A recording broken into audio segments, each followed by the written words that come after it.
kamu pernah merasa penglihatan semakin buram?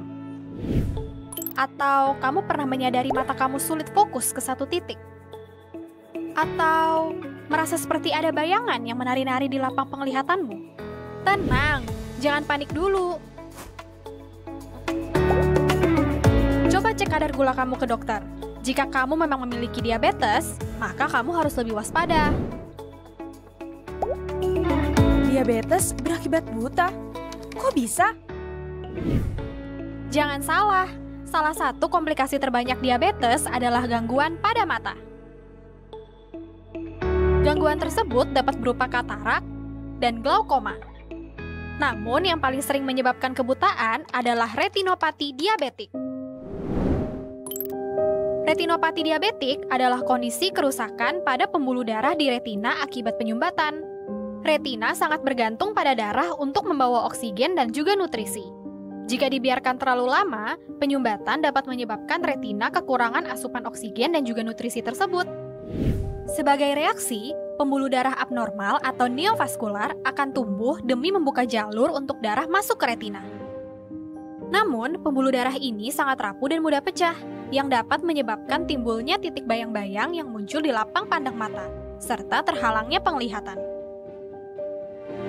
Selain itu juga, pembuluh darah baru tersebut bisa menimbulkan jaringan parut yang akan menarik retina hingga terlepas, atau biasa dikenal sebagai ablasio retina.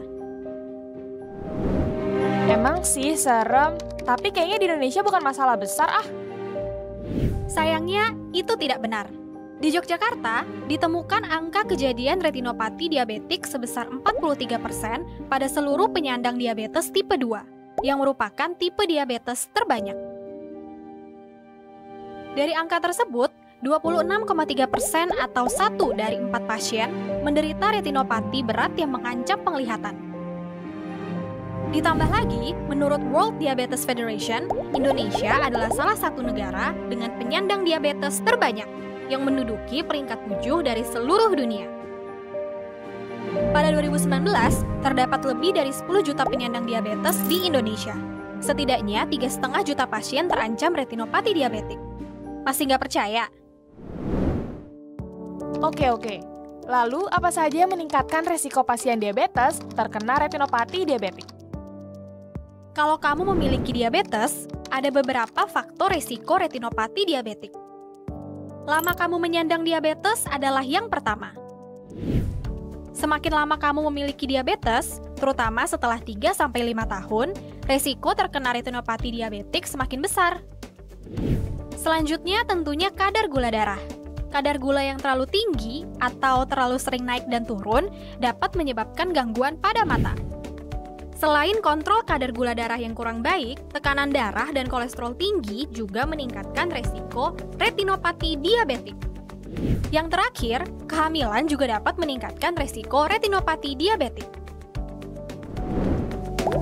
Kalau gitu, kapan kita harus memeriksakan mata untuk tahu kita mengidap retinopati diabetik atau tidak? Tentu saja sedini mungkin. Retinopati diabetik tidak akan menimbulkan gejala pada fase awal.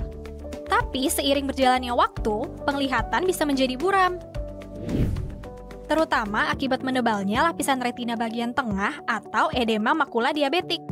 Jika semakin parah, bisa menimbulkan pendarahan dalam bola mata atau lepasnya retina. Hal inilah yang menyebabkan munculnya gejala seperti melihat floaters atau titik-titik bayangan melayang di pandangan. Lalu penglihatan terhalang, ada kilatan cahaya, bahkan terjadi kebutaan. Nah, karena retinopati diabetik seringkali mulai terjadi sebelum ada gejala, maka sangat penting untuk deteksi dini. Oleh karena itu, begitu kamu tahu bahwa kamu memiliki diabetes, segera periksakan matamu ke dokter spesialis mata. Ternyata retinopati diabetik benar-benar mengancam penglihatan ya. Apakah sulit pemeriksaan dan pengobatannya? Enggak kok.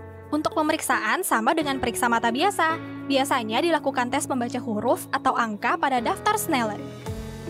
Dan juga pemeriksaan mata dengan mikroskop. Tujuannya untuk mencari kelainan mata selain retinopati diabetik seperti katarak, glaukoma, atau kelainan mata lainnya. Setelah itu, mata akan diteteskan obat untuk melebarkan pupil untuk melihat kondisi retina. Dan terakhir, akan dilakukan foto retina, sehingga bila terdapat retinopati diabetik bisa langsung diketahui. Untuk sisi pengobatan juga simpel banget kok. Di tahap awal dan gejalanya masih ringan, pasien akan diobservasi berkala mengikuti anjuran dokter mata. Tapi kalau gejalanya berpotensi mengancam penglihatan, maka perlu dilakukan terapi laser atau injeksi obat khusus ke dalam bola mata. Kalau sudah sangat berat, misalnya terjadi pendarahan dalam bola mata atau ablasio retina, baru akan dilakukan pembedahan atau vitrektomi. Perlu diingat ya, terapi pada retinopati diabetik bukan bertujuan untuk menyembuhkan. Tetapi, terapi dilakukan untuk mencegah gangguan penglihatan lebih lanjut dan kebutaan.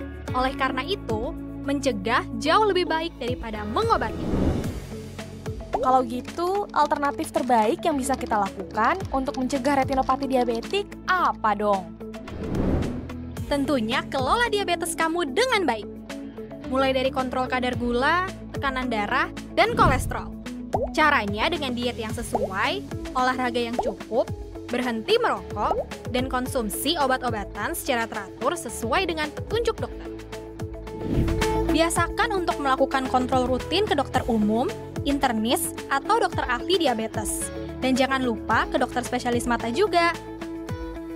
Semakin cepat kamu mengecek kondisi diabetesmu, maka retinopati diabetik akan dapat dicegah lebih dini. Selain itu, tentunya juga harus dibarengi dengan perubahan gaya hidup yang lebih sehat dan mendukung. Jika sudah terkena diabetes, kamu dapat menjaga kesehatan penglihatanmu dari kebutaan dengan deteksi dini, dilanjutkan dengan pemeriksaan berkala. Satu fakta lagi, retinopati diabetik ini paling sering terjadi di umur-umur produktif bekerja loh. Jadi, jangan ambil resiko. Jangan sampai menyesal karena telat menyadari gejalanya. Hindari penurunan kualitas hidup karena gangguan mata yang disebabkan oleh retinopati diabetik.